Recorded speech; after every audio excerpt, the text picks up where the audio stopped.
श्री स्वामी समर्थ. अनंत कोटी ब्रह्मांड नायक राजाधिराज योगीराज परब्रह्म श्री स्वामी समर्थ महाराजांना कोटी कोटी प्रणाम.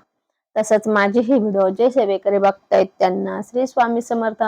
बघा मंडळी, आजच्या व्हिडिओमध्ये एका ताईने मला सांगितलं की कुलदेवाची सेवा कशी करायची ताई. जर आमच्याकडनं मल्हारी सप्तशती पाठ वाचला होत नसेल, वाचायला वेळ नसेल, पण आम्हाला जर ती करायची असेल तर थोडक्यातली सेवा सांगा आम्हाला, शॉर्ट मधले. तर बरेच आपल्याला माहिती की बरेच जण सर्व्हिसला असतात, बऱ्याच महिला सर्व्हिसला असतात, पुरुष तर कामाचेच असतात, सगळ्या पुरुषांना कामं असतात बाहेरचे, त्यामुळे पुरुषांना एवढा वेळ भेटत नाही. आणि ज्या महिला घरी असतात, ज्या जॉब करत नाही, काही काम करत नाही बाहेर, त्या घरी असतात, तर त्यांना वेळ भेटतो, त्या करतात. परंतु जे जॉब करतात त्या किंवा काही तुमचा बिझनेस आहे, त्यांना वेळ नसतो एवढा पाठ करायला, एक एक तास बसायला. पण मग अशांनी कुलदेवाची सेवा करायची नाही का? कुलदेवाची सेवा तर झालीच पाहिजे, कुलदेवाची सेवा तर झालीच पाहिजे. मग अशांनी काय करावं? आजच्या व्हिडिओमध्ये तीच माहिती आणलेली आहे. जर आपल्याला कुलदेवाची सेवा करायला वेळच नसेल, परंतु आपल्याला कुलदेवाचा आशीर्वाद तर पाहिजे, कारण की सगळे आपले संकट, छोटे मोठे संकट, कुठलंही संकट असेल तर आपले जे काही निवारण करतात ते आपले कुलदैवतच निवारण करत असतात.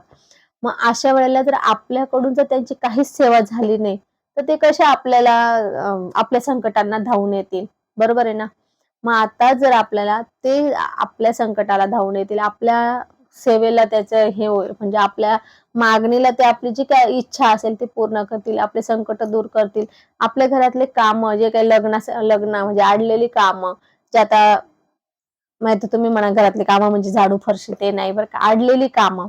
आता बघा, मुलांचे लग्न राहिलं, काम धंदे राहिलं, काही असे असे जे अडलेले काम असतं कुठले पण, ते काम जे असतं ते पूर्ण करण्यासाठी आपले कुलदैवतच असतात आणि तेच करतात ते. पण त्याच्यासाठी आपले काहीतरी सेवेची पुण्याई लागते ना, काहीतरी आपलं त्यांच्याकडे पुण्याचा संचय लागतो ना, तेव्हा ते आपल्याला देतात.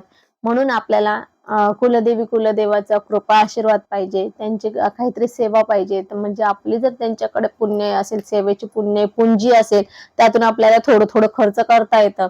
आता उदाहरण एक सांगते.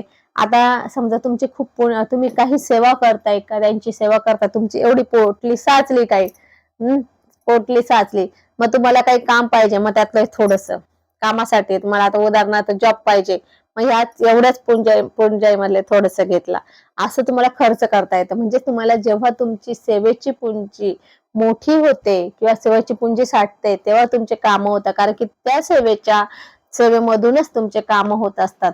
म्हणून आपल्याला सेवा करणं खूप गरजेचं आहे. आता सेवा काय करायची, कुलदेवाची सेवा काय करायची, तर काय करायचे बघा, जर आपल्याला पाठ करायला वेळ नाही, आपण काम करता करता करू शकतो. हा, तुम्हाला 10 मिनिटं तरी वेळ असेल तर तुम्ही 10 मिनिटं तरी त्यांच्याजवळ बसून शांतपणे डोळे मिटून तुम्ही जप करा. 10 मिनिटं करा, तर शांत बसून दिवसभरातले 10 मिनिटं तरी तुम्ही त्यांच्या जवळ बसा. म्हणजे देवासमोर तुम्ही 10 मिनिटं तरी बसा. किती पण काम असो, तुम्हाला किती पण काम असो, तुम्ही देवाजवळ 10 मिनिटं बसा. खूप नाही बसलं तरी चालेल, 10 मिनिटं बसा आणि बाकी तुम्ही काम करता करता जप करा. काम करता करता करा. परंतु असं म्हणू नका की मला वेळच नाही. अहो, तुम्ही दिवसभर त्या पैशासाठी काम करतात, दिवसभर पैसा कमवण्यासाठी तुम्ही जॉबला जातात, हे ते करता, पण ते पैसे कशासाठी? आपल्या मुलांच्या भविष्यासाठी, मुलांना कामा येऊ, आपले पैसे साचलेत आपल्या मुलांच्या भविष्यासाठी. पण पैशापेक्षा पुण्याई जास्त महत्वाचे आहे. तुम्ही करोडो रुपये कमवले तुमच्या मुलांसाठी आणि जर पुण्याईच नाही कमवली, तर ते करोड रुपये त्या मुलं कसे पण खर्च होऊन जातील, तुम्हाला कळणार नाही.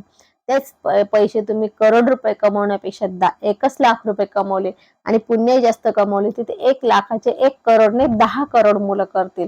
का की ही पुण्याईमुळे त्यांचं ते जे काही त्यांचं यश असेल, प्रगती असेल, ती प्रगती लवकर होईल. परंतु तुम्ही कमवले आहे, पण तुम्ही जर त्यांचे पुण्यच केलं नाही, तर त्यांची प्रगती होण्यासाठी जे काही त्यांना पुण्य लागणार आहे, तर ते नसल्यामुळे त्यांची ती प्रगती होत नाही. आहे त्याच्यावरच असतं किंवा त्याच्यामुळे पुढचे मागे पुढे होऊ शकतो. परंतु आपल्याला सेवेची पुण्य ही आहे, पैशापेक्षा सेवेची पुण्य जास्त गरजेचं आहे. म्हणून आपल्याला सेवेची पुण्य साचवायची असते. आता बघा, थोडा विषय इकडे गेला, परंतु बरोबर विषय असा जरी थोडा हे झाला, पण तो हा आपल्या याच्या सेवेला लागूनच आहे, असं नाही की काही पण बडबड नाही करत आहे आपण. हा, थोडंसं आहे ना, मी माझं बोलणं कसं आहे, थोडं मी स्पष्ट सांगते, म्हणजे एकदम वाक्य फोडून किंवा अगदी सेवा ही पूर्ण हे करून सांगते, एकूण एक शब्द सांगते. तर काही जणांना वाटत असेल हे काही लेंदी सांगत बसता, एवढं काय मोजकं सांगा. एक दोन म्हणजे काही काही कमेंट पण येतात मला, मधून मधून येत असते एखाद दोन कमेंट, असं एक 4-5 महिन्यातून येते एखादी कमेंट की महत्वाचं सांगा, मोजकं सांगा. तर मोजकं सांगितलं तर तुम्हाला ते मेन कळेल, पण त्याच्या मागे पुढचं कारण नाही कळणार, ते कसं करायचं हे नाही कळणार. म्हणून मला ते पूर्ण सांगावं लागतं. म्हणजे माझा प्रश्न उत्तर विभाग आहे, त्यामुळे मला प्रश्न उत्तर विभाग असल्यामुळे काय होतं, मला पूर्ण अप टू डेट सांगावं लागतं, तेव्हा समोरच्याला त्याचा अनुभव येत असतं किंवा काम होत असतं. मी जर असं वरवर सांगितलं, तुम्ही पण वरवर सेवा केली, तर तुमचे काम होणार नाही, म्हणून असतं. तर सॉरी कोणाला वाटत असेल की हे महत्वाचं सांगायचं सोडून हे सांगता, परंतु ते तुम्ही एक व्हिडिओ बघा, ही माझी पूर्ण व्हिडिओ बघा, त्याच्यातून तुम्हाला समजेल की का असं. तर असो, आता आपल्याला वेळ नसेल तरी पण आपल्याला कुलदेवीची सेवा करायची असेल तर काय करायचं. आता हा कुलदेवीची सेवा करायची असेल आपल्याला, तर आपल्याला वेळ नाही, दुर्गा सप्तशती पाठ करायला, तर आपण 99 मंत्राचा जप करायचा. एक माळ देवाजवळ बसून 99 मंत्र जप करा आणि आपण वाटल्यास काम करता करता दिवसभर करू शकतात मनातल्या मनात. त्यानंतर आपला मल्हारी मार्तंड बघा, आता हा मल्हारी पाठ पण करायला 1 तास लागतो. आता जो जॉब करतात त्यांना तो वेळ नाही, म्हणून त्यांच्यासाठी सुद्धा कुलदेवाची सेवा काय करायची म्हणून आता कुलदेवीचे जसं 99 मंत्र आहे ना, तसंच खंडोबाचा सुद्धा एक मंत्र आहे. तर तो मंत्र आपण 11 वेळा म्हणा, 21 वेळा म्हणा, देवाजवळ बसून करू शकतो. नंतर आपण काम करता करता तो मंत्र जरी केला तरी आपण आपली कुलदेवाची सेवा आपल्याकडनं घडून जाईल. आता तो मंत्र थोडा अवघड आहे, त्यासाठी आपल्याला पाठ झाल्याशिवाय तो मल्हारी मार्तंडाचा मंत्र आपल्याला असाच मनातल्या मनात किंवा काम करता करता बोलता येणार नाही. पण तो एक 5-6 दिवस जर तुम्ही मंत्र बोलले ना, तर तुम्हाला तो मंत्र येऊन जाईल, पाठ होऊन जाईल. मंत्र काय असं म्हणजे दिसायला फक्त तो अवघड आहे, परंतु तो कसं आपला उच्चार नाही ना, त्याच्यामुळे वाटतं. मंत्र असं आहे, ओम ह्रीम भ्रूम त्रुम श्रूम ध्रुम ध्रुम प्रियानंद गंगा महाला सभ्य सहिताय श्री मार्तंड भैरूपाय श्री मल्हारे नमा भ्रूम ध्रुम ह्रूम श्रूम त्रुम भ्रूम ह्रीम. हा मल्हारी मार्तंडाचा मंत्र आहे. हा मंत्र आहे 47 वर्णाचा मंत्र आहे हा. तर हा मंत्र साधारण 11 किंवा 21 वेळा तरी दिवसातून बोलायचा, म्हणजे देवाजवळ बसून. आणि 99 मंत्राची 1 माळ आणि श्री स्वामी समर्थ मंत्र 1 माळ तरी देवाजवळ बसून बोलायचं.